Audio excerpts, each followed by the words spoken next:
Bonjour, je suis Wahopi Machane, je suis le secrétaire général du collectif des subrogés tuteurs et des défenseurs de droits.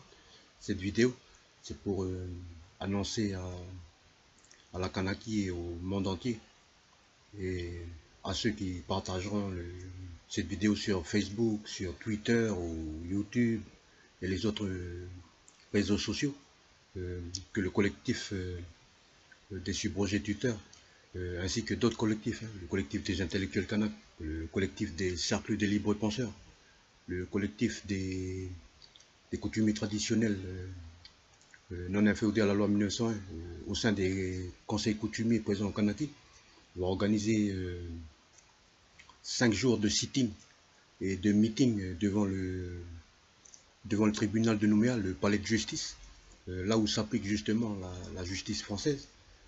C'est pour dénoncer le silence de la justice justement par rapport à une affaire, euh, à 25 procès, euh, à une affaire qui a fait 25 procès, mais qui n'a pas été suivie d'une décision de justice.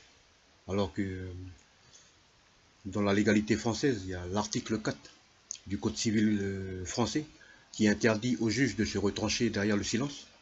Et le silence des juges est puni par l'article 185 du Code pénal français. Alors, ces 5 jours, c'est pour positionner déjà l'État français, qui est sans droit ni titre ici, et aussi la justice française, le tribunal français, qui est aussi sans droit ni titre ici. Quant à l'affaire qui oppose l'honorable Wakamua Silivelio, c'est le président du collectif des subrogés tuteurs, et le vice-président du conseil des coutumiers traditionnels de Ouvert Mamao, enfin des trois royaumes, Ouvert Mamao Mofutuna, présent ici en Kanaki, et qui travaille pour le respect du droit de la coutume et de la terre dans toute la Kanaki, dans l'Océanie et puis dans le Pacifique. Parce que ce frère océanien, ça fait, euh, ça fait 25 fois qu'il se bat contre l'État pour récupérer sa famille. Sa famille a été brisée, il faut savoir, du côté des Manguiers là-bas, vers derrière Nembo. Il y a un endroit qui s'appelle les Manguiers. À chaque fois qu'il y a des familles en difficulté, niveau financier ou logement, c'est là-bas que les familles sont dirigées. En fin de compte, c'est une sorte de petit village où il y a des petites maisons, et puis on entasse les gens là-bas pour bien les cacher, pour éviter qu'il y a des familles qui traînent dans la rue, dans la ville blanche de Nouméa, où justement, tout partout dans les institutions, c'est marqué terre de parole et de partage. Et entre parenthèses, pour, euh, pour que le Kanak puisse dire la parole, et pour qu'il puisse partager quelque chose, il faut déjà lui rendre sa terre et lui rendre son droit de parler chez lui. Mais pour ça, il faut d'abord positionner l'État français. Parce que l'État français, ça fait depuis 164 ans qu'il est ici, le 24 septembre 1853. Et ça fait plus de 25 ans que les nationalistes kanaks, les coutumiers traditionnels, kanaks non inféodés à la loi 1901, et les collectifs, ils exigent de la France et à chaque représentant, c'est-à-dire chaque nouveau haussaire, enfin les successifs là, les droits et titres de propriété de la France. Euh, mais ce qui est vrai pour le Osaya, c'est toujours ce que ces vieux-là, là, et puis les jeunes là, ils ont demandé là au tribunal. À chaque fois qu'un Kanak se fait juger, à chaque fois qu'un frère océanien se fait juger là au tribunal, il faut que le peuple océanien, il faut que le peuple Kanak, il sache bien que avec un article qu'on appelle l'article 75 de la Constitution française de 1958, euh, l'État français, le droit français, l'État français, le tribunal français, la police française, la gendarmerie française n'ont rien à dire sur le Kanak et l'indigène. Ils n'ont rien à dire. Le Kanak, l'indigène, il est régi par la coutume. Euh, Après, le souci, c'est ça. Pour revenir au sujet de la vidéo, les 5 jours de meeting et de sitting. Euh, Ici en Kanaki, à chaque fois que, en fin de compte, le système économique, politique, judiciaire français, il est imposé ici. Ce qui fait qu'il est imposé sur des terres ancestrales kanak où vivent des Kanaks. Et on nous impose à nous, Kanaks, indigènes, de vivre comme le blanc, de vivre selon la loi du blanc. Et par exemple, quand un Kanak il a l'habitude de traverser une rivière pour aller à un endroit, Ben, maintenant, il y a une barrière. Il y a une barrière, puis soi-disant, c'est la propriété de la SIC, ou je sais pas moi, c'est une propriété de la gendarmerie ou un terrain militaire. Il y a toujours marqué dessus, selon l'article français, il est interdit de traverser parce que ça appartient à la France. Et voilà, après, c'est passible de prison, de poursuite. Mais nous, on dit seulement, par rapport à ça, qu'il faut que le Kanak soit bien conscient. Il faut que l'Océanien soit bien conscient que toutes ces petites lois qui nous interdisent d'aller et venir comme on veut ici en Kanaki, ce sont des lois qui ne sont valables que pour les Français, que pour les Blancs dits Français. Et après, et elles sont aussi valables pour tous les Kanaks. Tous les Kanaks qui sont de l'article 34, c'est-à-dire qui sont de statut de droit commun français. Parce que par leur statut, ils sont régis par la loi française, par l'article 34 de la Constitution française de 1958.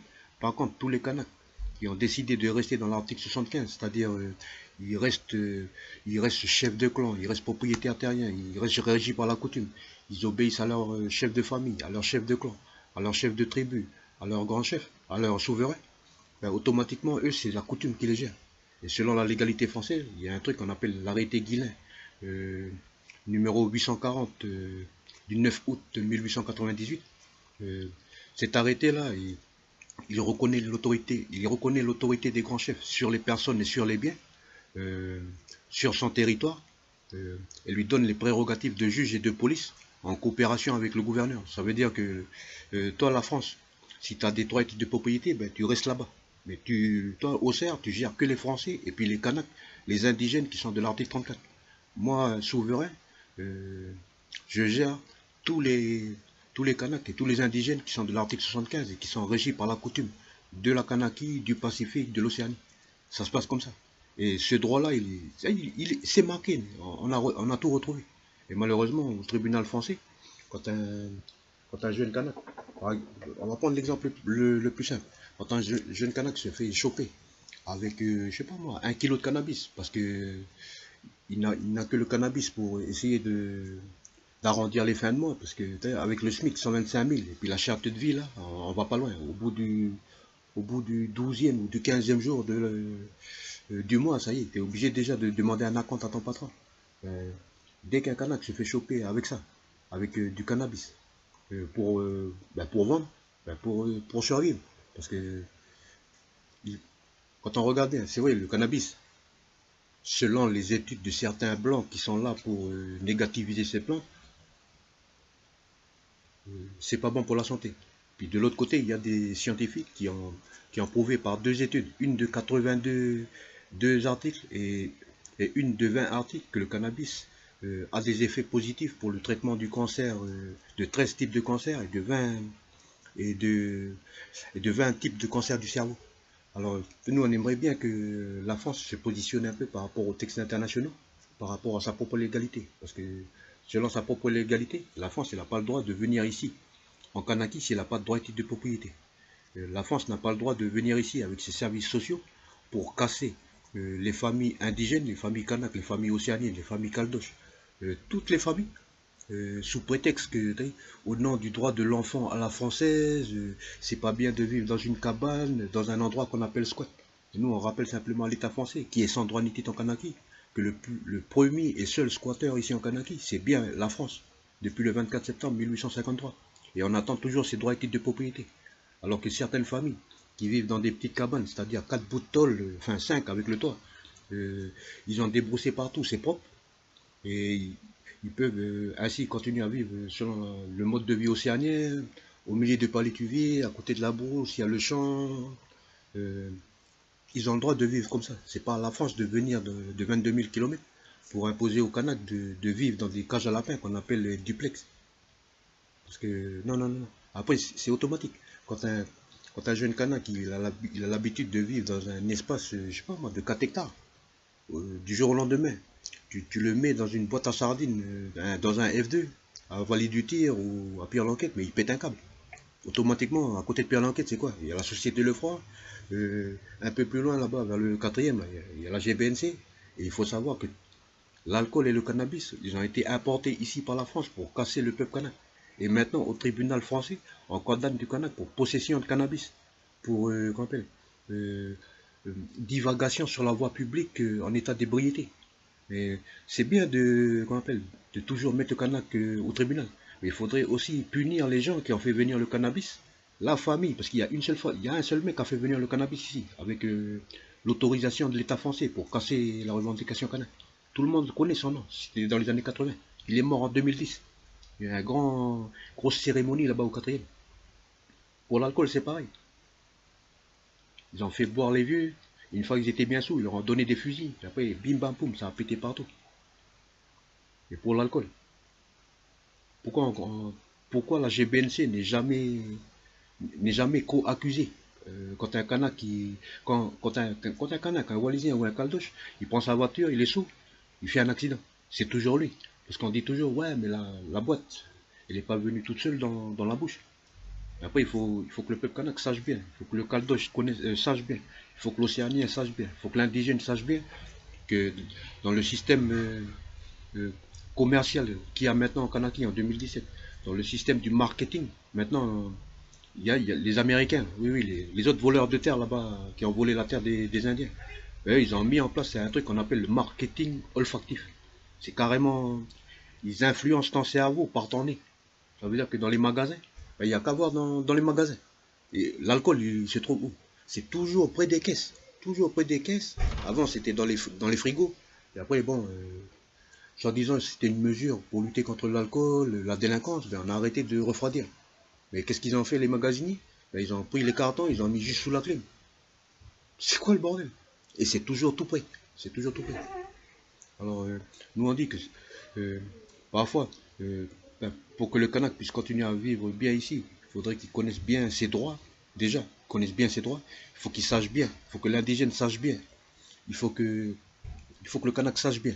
Il faut que l'Océanien sache bien. Il faut que le neveu du Kanak, c'est-à-dire le Caldoche, sache bien qu'à partir du moment où il y a quelqu'un en Kanaki qui est de statut article 75, c'est-à-dire qui est régi par la coutume et le droit coutumier, la France n'a aucun droit de rentrer chez toi quand tu es assis coutumièrement par un clan, même si la France, elle dit, ça c'est un squat. Ici, c'est la France le squatteur. Là. Il n'y a aucun clan kanak qui a dit à la France de venir ici. Il n'y a aucun clan kanak qui a fait la coutume à la France pour dire tu vas venir avec un bulldozer pour casser la montagne. Après, on va nous baratiner. Non, mais ça, c'est le nickel, c'est le trésor kanak. Non, non, le nickel, c'est le trésor de Rothschild et de la France. Nous, tout ce qu'on a ici, c'est les miettes et tous les métaux lourds. Qu'est-ce qui se passe à... Pourquoi le tribunal de Nouméa ne fait jamais, ne poursuit jamais l'État? Ne poursuit jamais l'État. Alors que le recel, la France, elle a volé le pays kanak le 24 septembre 1853. 1853. Et le vol, c'est un délit puni par la loi. Et il est puni par l'article 311-1 du Code pénal. Quand tu voles quelque chose, que tu le donnes à quelqu'un, quand tu voles quelque chose ou que tu l'échanges avec quelqu'un, quand tu voles quelque chose et puis que tu le revends, c'est du recel. Et il suffit que pour ce recel, tu sois accompagné de quelqu'un quand tu voles et que tu donnes. C'est du recel en bande organisée. Mais tout ça, ce sont des délits punis par la loi. Le recel, il est puni. C'est un délit puni par la loi française, puni par l'article 321-1 du Code pénal. Et pire encore, il y a l'article 1599 qui dit, du Code civil français, qui dit que la vente de la chose d'autrui est nulle. Alors nous, on aimerait bien, on veut bien la justice française, mais que la justice française ne fasse pas du deux poids, deux mesures.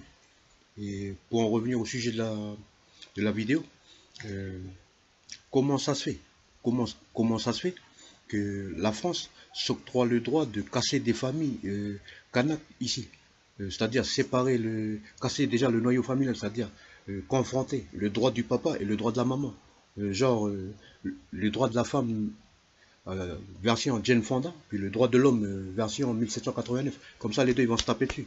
Et pendant que les deux se tapent dessus mentalement, le petit gosse, lui là, il est en train de zoner. Et derrière, qu'est-ce qui arrive? Toujours un petit aliborant qu'on appelle assistant social qui arrive. Eh mais monsieur, madame, c'est pas bien de laisser traîner vos enfants à 7 h jusqu'à 19 h du soir. Mais après, il faut que ces personnes-là, les assistantes sociales, quand elles viennent jouer les petites fouines, il faut bien qu'ils positionnent aussi la CAFAT. Il faut qu'ils positionnent aussi tous les patrons. Parce que si un papa, il est obligé de travailler 18 heures par jour, c'est bien parce que le SMIC, il est faible. Que font les politiciens? Que fait le FLNKS? Que fait le Palika? Que fait l'UPM? Tout ça, toute cette petite clique de mafia. Ils font quoi? Ils font quoi pour que le Kanak ne travaille que 2 heures par jour, avec un salaire à 125 000.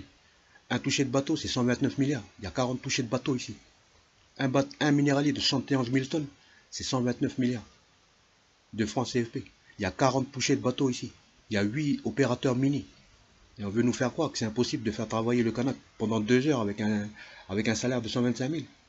Non, non, il faut qu'ils arrêtent de nous exploiter. Ce qui fait que voilà, il suffit que pour peu qu'une assistance sociale elle est atteinte par la lumière de Jésus, entre parenthèses. Bon, Jésus, c'est le fils d'un gladiateur romain, c'est pas le fils de Dieu. Il n'a été le fils de Dieu que suite au concile de Nicée. Mais oui, le vote, il a été remporté que d'une seule voix. Si l'évêque il avait voté contre, ben ça y est, Jésus, lui, non, c'est le fils du gladiateur romain. Ben voilà, c'est toujours pareil. Il suffit qu'un petit aliborant d'assistance sociale, il arrive, il fait son constat. Ah ouais, l'enfant traîne à 19 heures. Et lui, il pointe ça là-bas au tribunal des enfants, il pointe ça partout à la CAFAC. Et derrière, c'est le papa et la maman. Mais le souci, c'est que l'enfant qui traîne à 19 heures du soir, partout, l'enfant qui traîne jusqu'à 21 heures, ça c'est juste un effet, c'est juste l'effet. Et dans tout problème, il y a toujours ça, là. Il y a toujours la suite. Là. Il y a l'effet, la conséquence, la cause et l'origine. Et est-ce que les assistants sociaux vont suivre cette logique, c'est-à-dire ne pas condamner seulement l'effet, c'est-à-dire l'enfant qui a des bobos, l'enfant qui a des poux à l'école, l'enfant qui a ceci, cela, et qui ne rentre pas dans le cadre français, pour aller à l'école, pour aller au terrain de foot, ou je ne sais pas, jouer au bowling. Il faut qu'ils reçuivent, il faut qu'ils suivent. Ça, c'est juste l'effet, mais pourquoi c'est comme ça? C'est bien parce que, quelque part, les parents n'ont pas assez d'argent. Pourquoi les parents n'ont pas assez d'argent?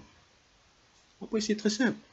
Ici, il y a 2 grandes loges maçonniques. 2 grandes loges maçonniques. Ici, il y a 2 grandes loges maçonniques. Il y a le Grand Orient de France, la Grande Loge nationale de France.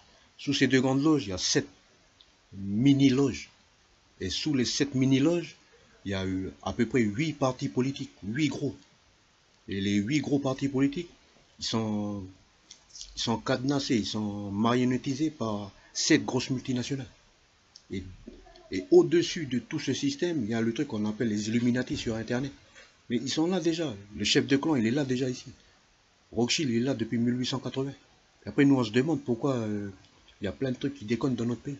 Notamment le système de la justice.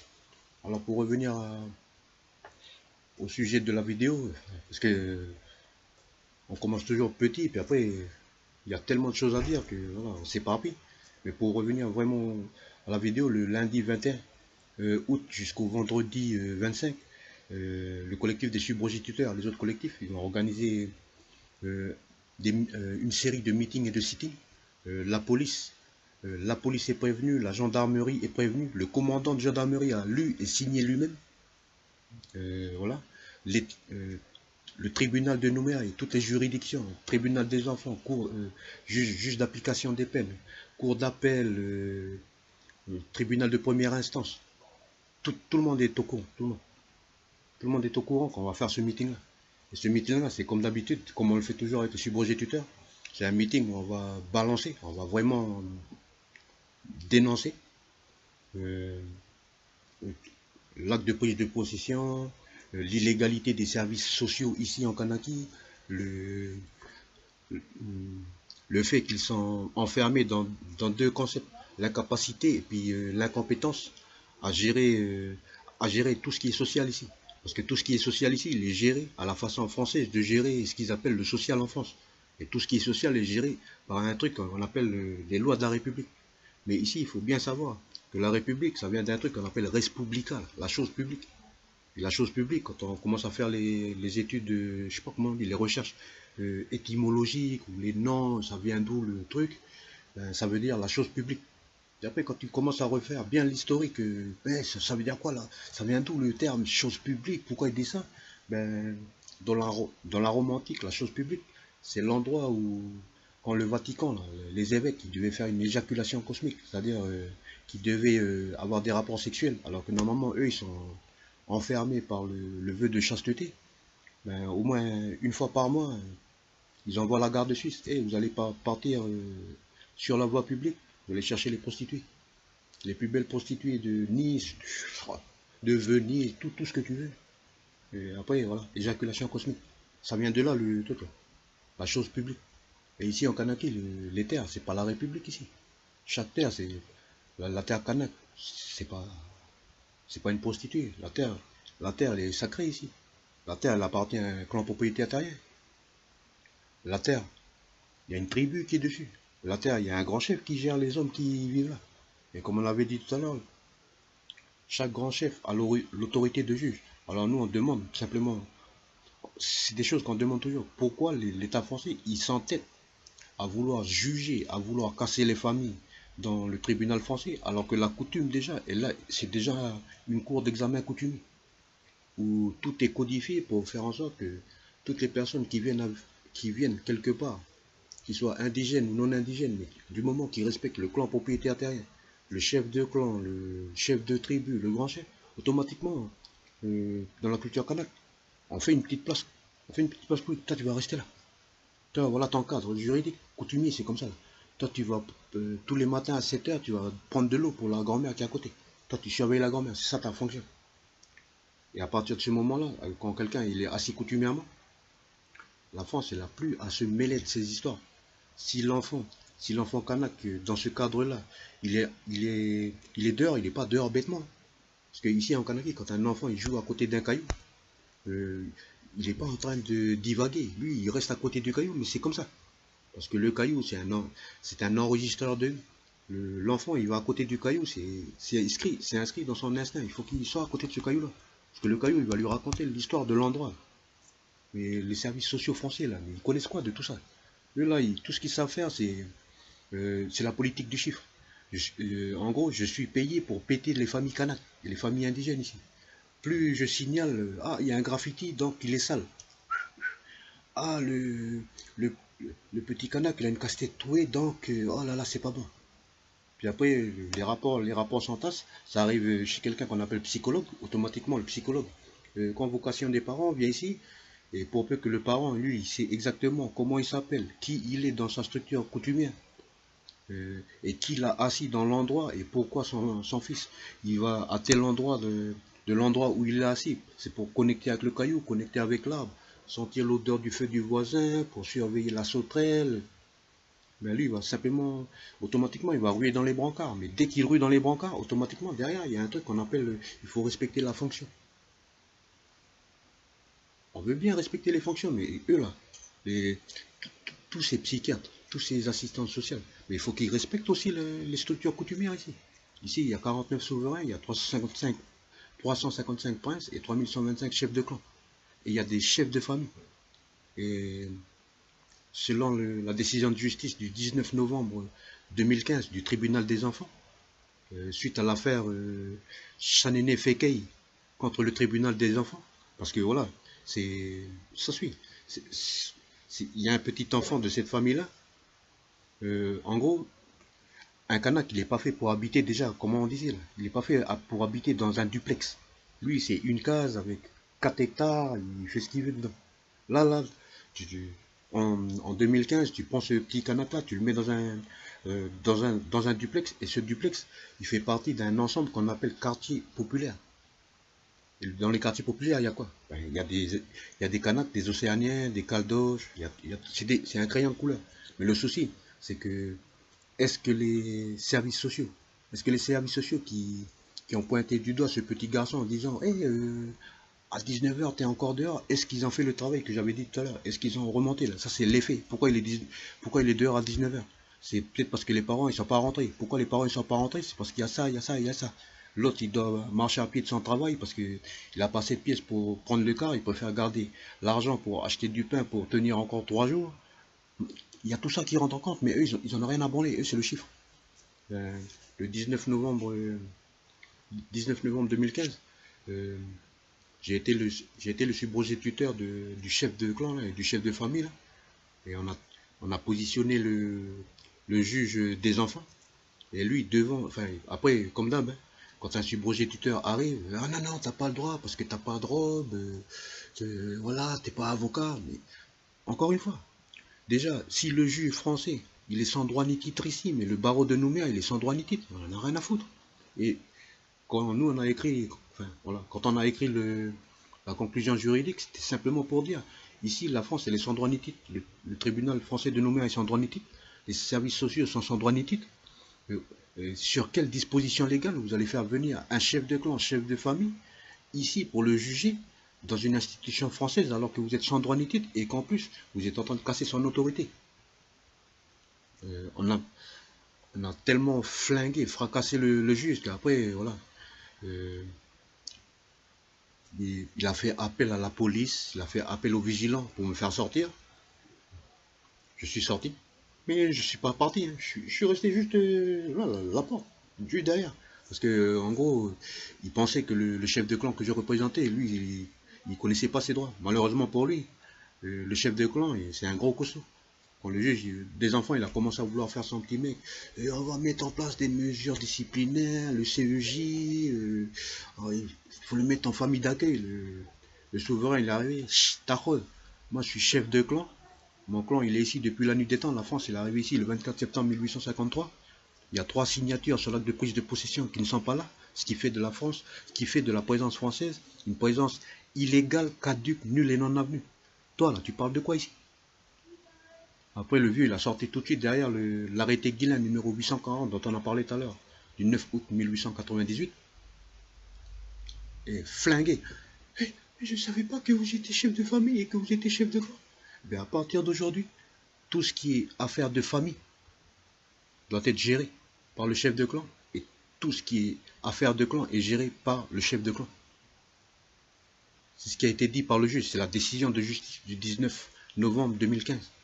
Et nous, le 21, le 21 août 2017 jusqu'au vendredi 25 août 2017, on va faire notre sitting. C'est justement à cause de ça là, que les juges, la justice française, s'octroient encore le droit de casser des familles kanak en s'appuyant sur des témoignages frauduleux et fallacieux.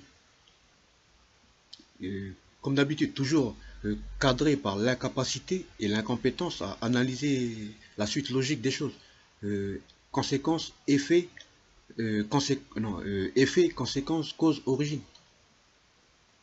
Ben, nous, on va, nous invitons tous ceux qui vont regarder cette vidéo au meeting du lundi jusqu'au vendredi, du lundi 21 août au vendredi 25 août de 8 h à 16 h à peu près, où on va bien expliquer tout ça, mais c'est surtout pour faire en sorte que la justice française, elle donne enfin une décision de justice quant aux 25 procès. 25 procès, comment dire, enfermés dans un truc qu'on appelle le silence assourdissant de la justice française. Parce que si la justice française, elle décide de prendre une décision, si elle décide de casser la famille, elle va se ramasser. Elle va se ramasser. Mais si elle décide de donner raison au président du collectif que j'ai cité tout à l'heure, M.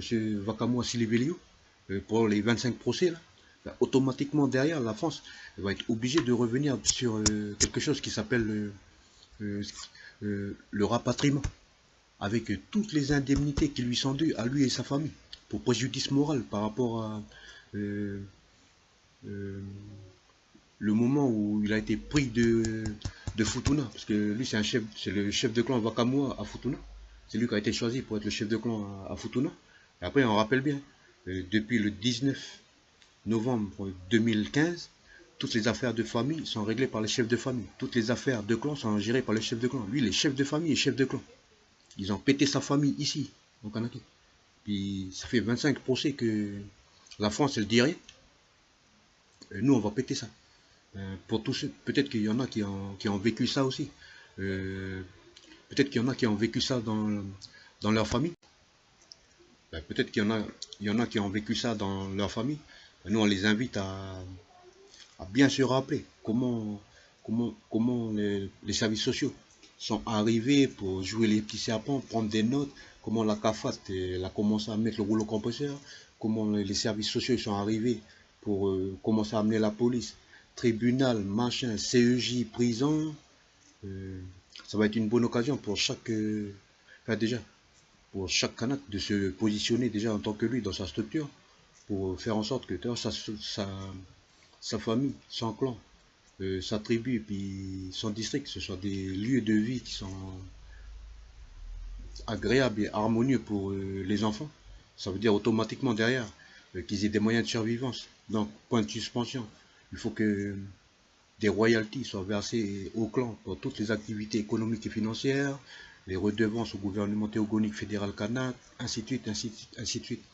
Et le plus important, le jour de, quand on va faire ce meeting de 5 jours, c'est pour vraiment dénoncer l'injustice française, le silence de l'autorité judiciaire française, la complicité de la police, la complicité des services sociaux, la complicité de la MIGE, la complicité du CEJ, la complicité du camp Est, du système carcéral français, où entre parenthèses, il y a entre 94 et 99% de Kanak, d'Océaniens et puis de Caldoche. Ben nous, on va dénoncer tout ça. Après, c'est facile de dire que le Kanak, il est délinquant, mais après, nous, on rappelle toujours ceci à la France. Le plus grand délinquant multirécidiviste impuni ici en Kanaki, c'est la France. Et il est temps que le tribunal sorte de son silence. Et s'ils veulent vraiment rester silencieux, le collectif des subrogés tuteurs on a écrit un communiqué de presse et un courrier au tribunal et au procureur pour leur dire le jour là, du lundi 21 au vendredi 25, il faut que la guillotine soit là. Comme ça, les juges qui sont restés dans le silence pendant les 25 procès, et pour toutes les affaires qui sont passées ici, les affaires de déni de justice, déni de droit, déni d'histoire, il faut qu'ils soient guillotinés maintenant. Comme ça, peut-être que la justice française va pouvoir repartir sur des bonnes bases. Ben voilà. Le collectif des subrogés-tuteurs vous donne rendez-vous le lundi 21 août 2017 au vendredi 25 août 2017 de 8h à 16h devant le tribunal de Nouméa. S'il vous plaît, c'est pas la peine de venir saouler pour crier Kanaki. Il faut juste venir à jeun avec son cerveau, son cœur et ses couilles. C'est pas la peine de venir avec des bibiches, des couteaux. La parole, c'est l'arme la plus fracassante et la plus efficace ici en pays kanak. De toute façon, les vieux, les invisibles, les lézards, les totems, ils vont être là. Si la justice, elle fait son têtu, après, c'est, comment on dit, on brûle l'igname, bon appétit grand-père. Assez, on l'a dit.